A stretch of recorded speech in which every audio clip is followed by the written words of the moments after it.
आज हम एक और कॉन्सेप्ट पढ़ेंगे, यस, अंडर एंड ओवर का। यहाँ पर दो पिक्चर्स दी गई हैं। ये एक टेबल है, इस टेबल के नीचे एक वाटरमेलन है।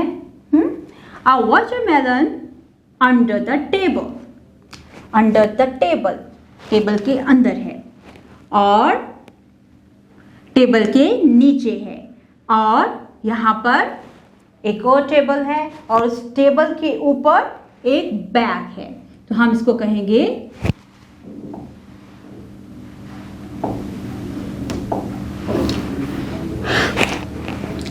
यहाँ पर एक और टेबल है, इस टेबल के ऊपर एक बैग है और उसको हम क्या कहेंगे, yes, over the table.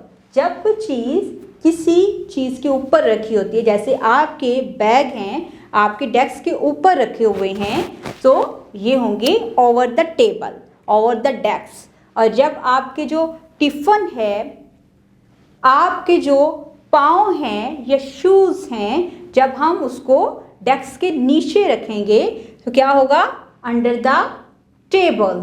Very good. इसी तरह से जैसे आपकी क्लास में टेबल के ऊपर टीचर का बैग होता है, आपकी नोटबुक्स होती हैं, आपकी वर्कशीट्स होती हैं, आपके स्कूल के रजिस्टर्स होते हैं, तो जब आप उस टेबल के ऊपर जितनी भी चीज़ें पड़ी होंगी वो क्या होंगी, यस, ओवर द टेबल। और उसके नीचे एक बास्केट पड़ी है, तो बास्केट क्या है, under the table. Very good. और इसी तरह से आपने मुझे अब बताना है, which animal is under the water. पानी के अंदर कौन सा जानवर है, पानी के अंदर है फिश। वेरी गुड, पानी के अंदर है फिश। अब एक हमें बहुत इंटरेस्टिंग एक्टिविटी करने को दी गई है, हम इसको देखते हैं। Tick the objects which are over the picture. अब जो ऑब्जेक्ट्स जो हैं वो ओवर हैं, ऊपर हैं, उनको आपने टिक करना है। अब हमने यहाँ पर टिक करना है, ये है, अब जी यहाँ पर हमें एक कार के ऊपर एक परिंदा बर्ड नज़र आ रहा है और ये है ओवर, यानी कि कार के ऊपर है, ठीक है। अब जी हम चलते हैं अपने, बंद कर दो।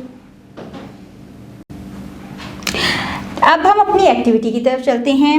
टिक the objects which are over the picture. हम उन ऑब्जेक्ट्स को देखेंगे जो कि इस पिक्चर में ओवर है, यानी किसी ऑब्जेक्ट के ऊपर है।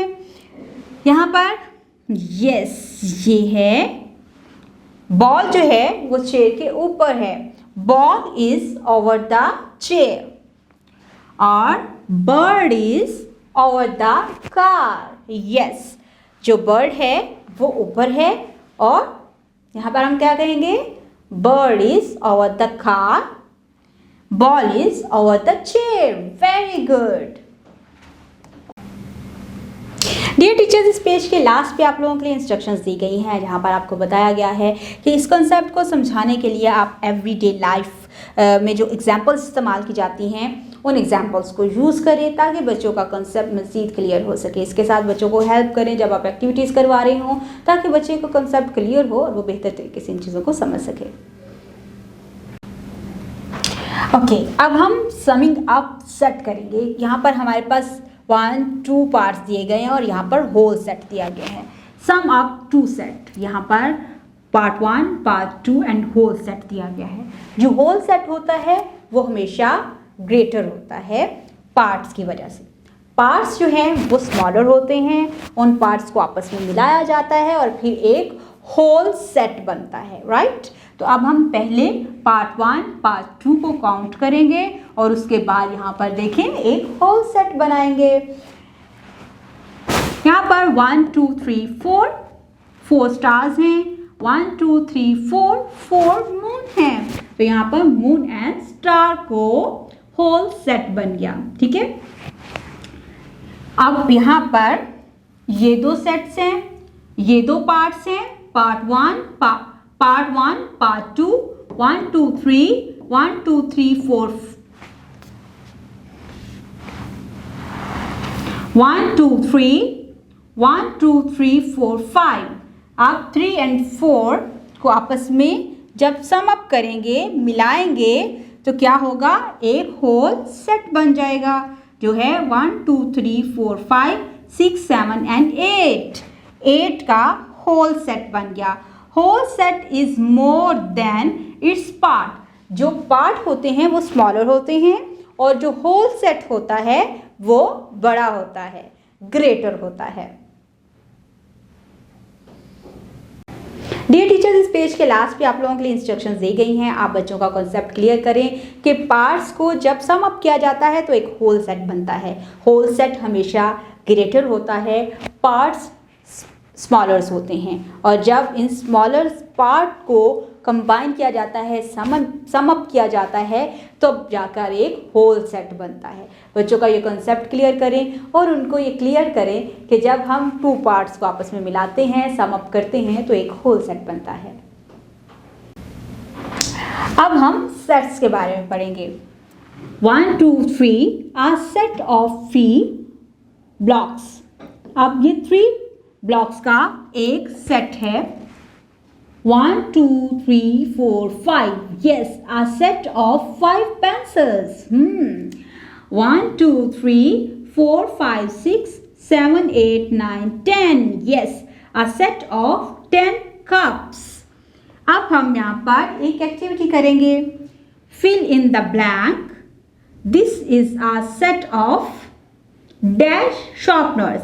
हम यहाँ पर इसके फिल करने के लिए क्या करेंगे, इन शॉर्पनर्स को काउंट करेंगे। 1 2 3 4 5, यस, ये हैं 5 set of 5 sharpeners। This is a set of 5 sharpeners। Fill in the blank. This is a set of dash whistles।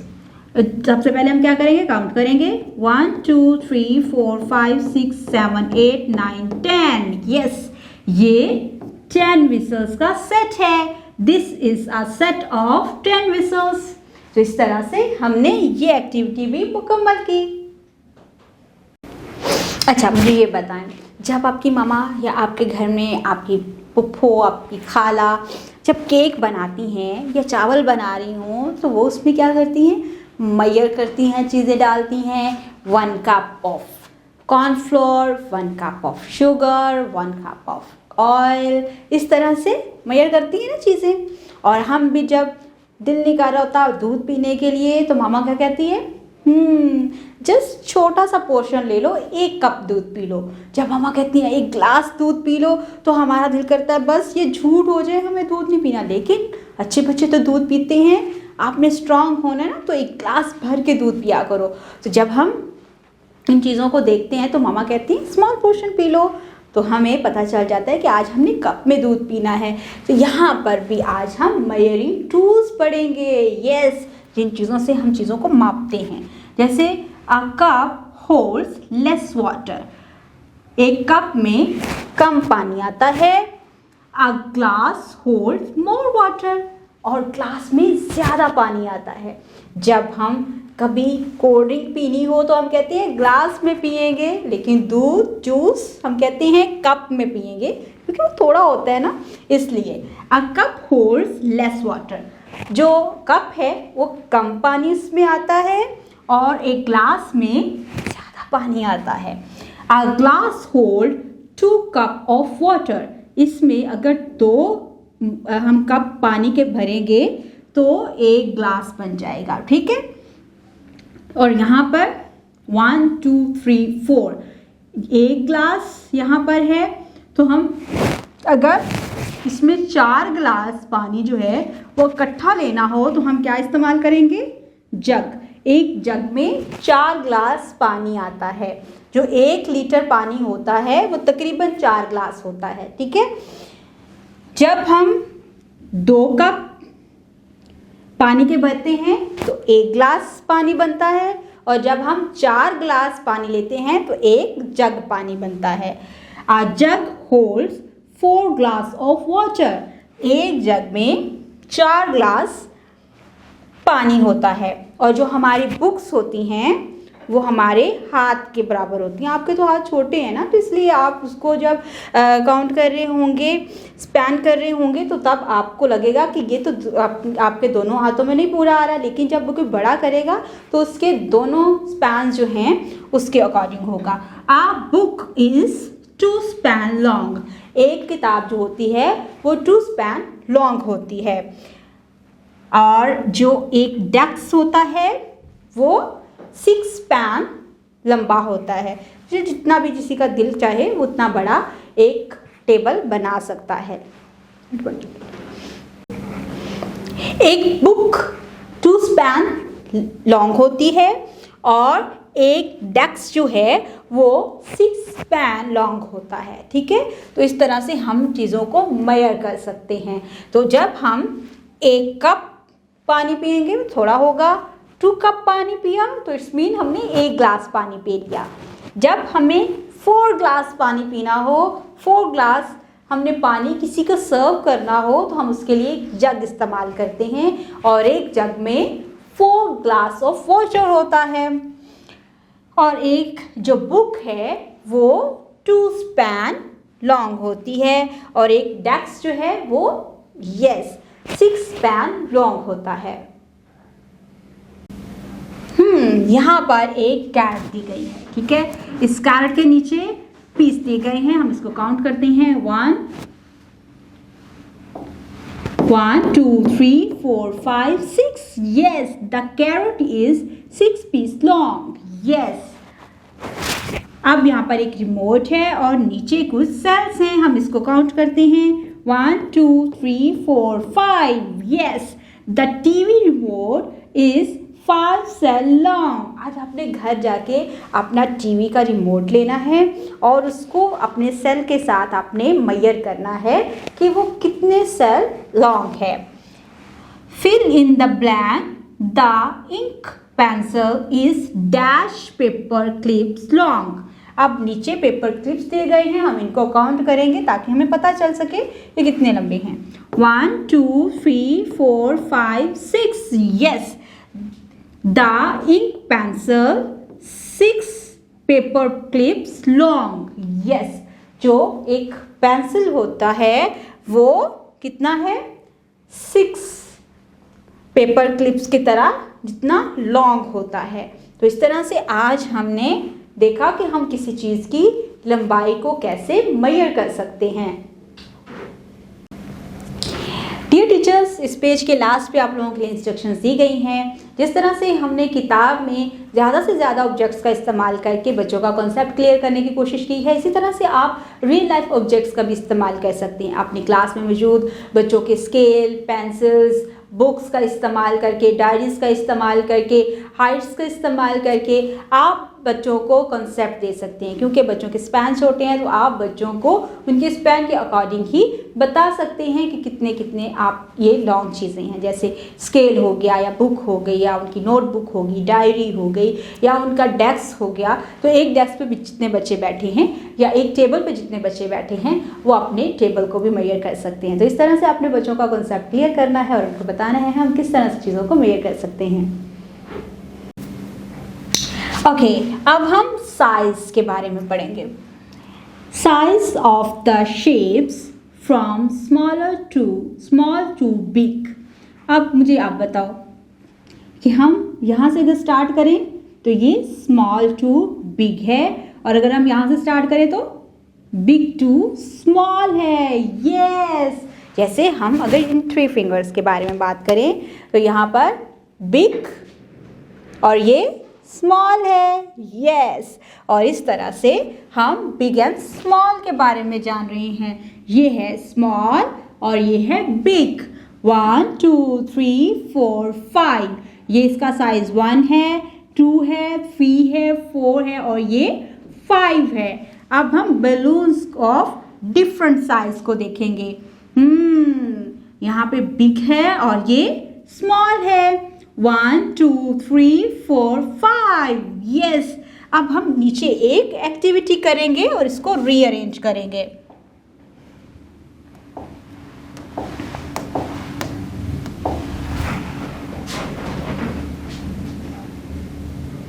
Okay. Arrange the fish in order from smaller to bigger. Write the number from 1 to 5. 1 is for the smallest and 5 is for biggest. अब हम इसको गौर से देखेंगे और बताएंगे कि इसका smaller कौन सा है, वहाँ पर हम नंबर लिखेंगे। कैसे? Yes, 1, okay, 2, 3, 4 and 5। यस, इस तरह से हमने इनको नंबर्स दे दिए। 1 हमने स्टार्ट किया स्मॉलर से और 5 तक हम गए हैं बिगर तक। तो इस तरह से हमने बिगेस्ट तक जो है जाते हुए हमने फिशेस के नंबर्स दिए हैं। 1 2 3 4 4 3 2 1। आज हम बैकवर्ड काउंटिंग करेंगे, ठीक है? तो हम मिलके इसको पढ़ते हैं। 20 19 18 17 16 15 14 13 और 12 11 10 9 8 7 6 5 4 3 2 1। यस, इसे हम क्या कहते हैं? Backward counting. ये बहुत मज़े की गेम है ना, हम लोग इसको उल्टा पढ़ते हैं। पहले हम लोगों ने सीक्वेंस के साथ पढ़ी 1 2 3 4 5। अब हम 5 4 3 2 1 पढ़ेंगे। अब हमें यहाँ पर कहा गया है कि आपने राइट द मिसिंग,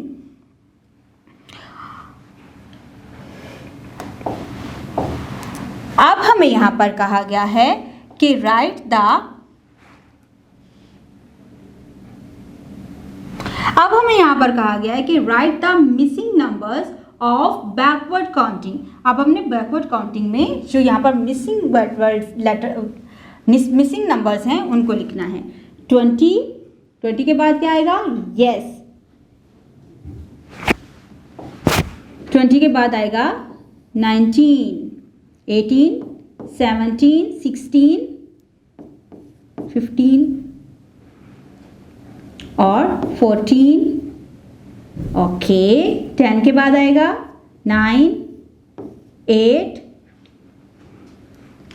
और 7 4 यस 2 1। यस, इस तरह से हमने बैकवर्ड काउंटिंग को कंप्लीट किया है। डियर टीचर्स, उम्मीद करती हूँ आपने इस वीडियो से बहुत कुछ सीखा होगा। मजीद सीखने और जानने के लिए हमारे साथ रहेगा। हमारी वेबसाइट को जरूर विजिट कीजिएगा जो कि है www.goharpublishers.com, जहाँ पर आपको मिलेगी scheme of studies, lesson plan और बहुत सी वर्कशीट जिनका इस्तेमाल करके आप अपने बच्चों की लर्निंग को मजीद बेहतर बना सकते हैं।